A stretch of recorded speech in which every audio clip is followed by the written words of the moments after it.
नमस्कार दोस्तों।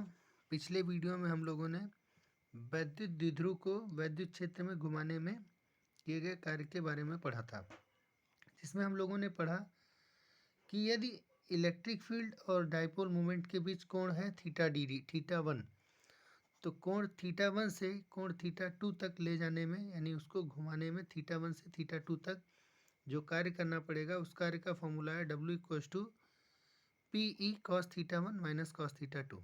ठीक है, जहाँ थीटा 1 और थीटा 2 डाइपोल मोमेंट वेक्टर और इलेक्ट्रिक फील्ड वेक्टर के बीच का क्या है, एंगल है। ठीक है, अब दो स्थितियां हम मान लेते हैं कि जहाँ थीटा 1 की वैल्यू 90 डिग्री है, दैट मीन्स कि electric dipole moment and electric field vector they are perpendicular to each other. और दूसरी स्थिति है थीटा 2 जिसकी वैल्यू थीटा मान लेते हैं। तो 90 डिग्री से लेकर के थीटा तक लाने में, यानी जब कोण 90 डिग्री है उस स्थिति से शुरू करके जब कोण थीटा है तब तक लाने में किया गया कार्य हो जाएगा W P E cos 90 degree minus cos theta. Theta 1 की वैल्यू 90 डिग्री और थीटा 2 की वैल्यू थीटा, तो वैल्यू आएगा P E cos 0 cos theta minus cos 0 minus cos theta.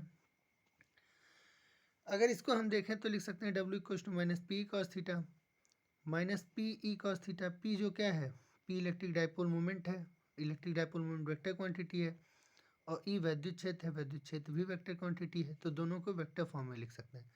तो यू इक्वल टू हो गया minus P vector dot E vector, जो कि एक स्केलर प्रोडक्ट है, यानी अदिश गुणनफल है।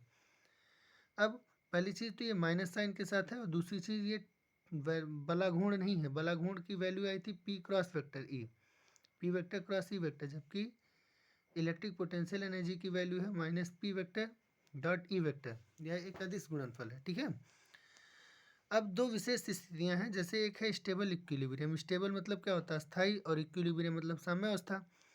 मान लीजिए कि थीटा की वैल्यू 0 डिग्री है, यानी एक ऐसी स्थिति जब इलेक्ट्रिक डाइपोल मोमेंट वेक्टर और इलेक्ट्रिक फील्ड वेक्टर दोनों क्या हैं, एक दूसरे के पैरेलल हैं।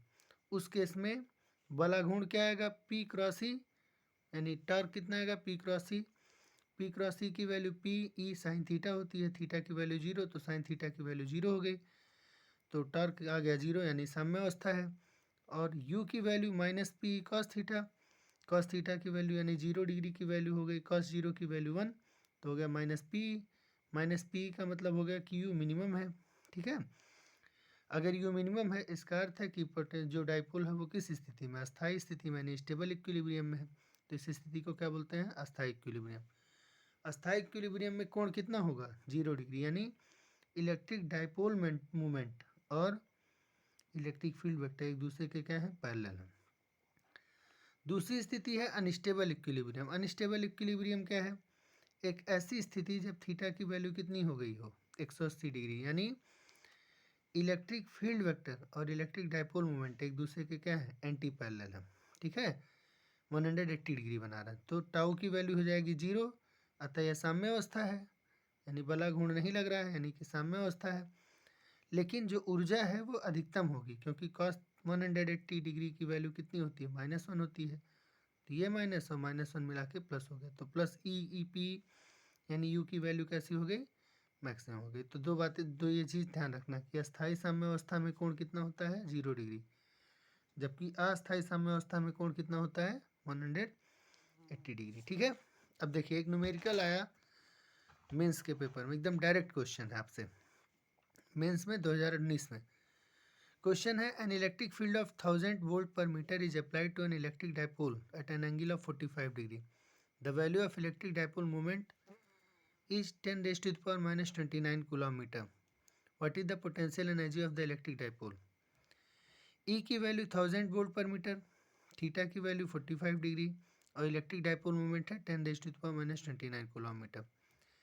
पोटेंशियल एनर्जी का फॉर्मूला लगा देंगे, माइनस पी कॉस थीटा, दोनों की तीनों की वैल्यू रख दिए, cos 45 की वैल्यू 1/√2 होती है, तो इसकी वैल्यू आ गई इतनी। ठीक है ना, 1/√2 10 raised to the power minus 26 joule, that is in negative value. ठीक है, अब अगर चाहें तो √2 की वैल्यू 1.414 रख देंगे, सॉल्व हो जाएगा क्वेश्चन। एक प्रॉब्लम हमने आपको अपनी तरफ से दिया है, 2 charges +- 2 microcoulomb are separated by distance 2 mm are placed in uniform field of 400 newton per coulomb at an angle of 37 degree between dipole and electric field. Find the potential energy of the dipole. तो charge दिया है 2 micro coulomb यानी 2 × 10⁻⁶। Length दिया है 2L यानी 2 × 10⁻³ millimetre. Electric field की value कितना है 400 न्यूटन पर कूलम और थीटा कितना है 37 डिग्री। 37 डिग्री का मतलब क्या हो गया कि ये 37 है तो 3, 4 और 5 होगा। 37 के सामने 3, 43 के सामने 4 और 5, ठीक है। साइन 37 हो गया 3/5 क्योंकि परपेंडिकुलर बाय हाइपोटेन्यूज होता है और कॉस 37 की वैल्यू हो गई बेस बाय हाइपोटेन्यूज यानी 4/5। अब पोटेंशियल एनर्जी पूछा है उसका फार्मूला रख दिया -P cos 37। P की वैल्यू Q × 2L तो Q × 2L, Q की वैल्यू रखे यहाँ से यहाँ तक, 2L की वैल्यू रखे, E की वैल्यू रखे और 4/5 रखे cos 37 की वैल्यू।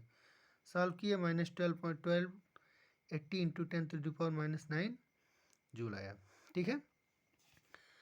अब आज की वीडियो के इम्पोर्टेंट से अभी तक जो हम लोगों ने पढ़ा वो इम्पोर्टेंट क्या हो सकता है। पहली बात तो बलाघूर्ण का फॉर्मूला क्या आया PE साइन थीटा, जिसे हम वेक्टर फॉर्म में लिख सकते हैं tau vector equals to P vector cross E vector. पोटेंस वर्क डन का फॉर्मूला आया P cos θ1 माइनस cos θ2, जिसको हम लिख सकते हैं -PE cos θ2 माइनस cos θ1, ठीक है। पोटेंशियल एनर्जी का फॉर्मूला है -PE cos θ, ठीक है, जिसको हम अगर वेक्टर फॉर्म में लिखना चाहें तो लिख सकते हैं -P vector dot E vector, ठीक है। अस्थाई साम्यावस्था के लिए कोण कितना है थीटा इक्वल्स टू है 0 डिग्री और अस्थाई साम्यावस्था के लिए फॉर्मूला कितना है थीटा इक्वल्स टू 180 डिग्री, ठीक है। इतनी चीज़ें आप ध्यान रखेंगे। मिलते हैं अगले वीडियो में। Thank you.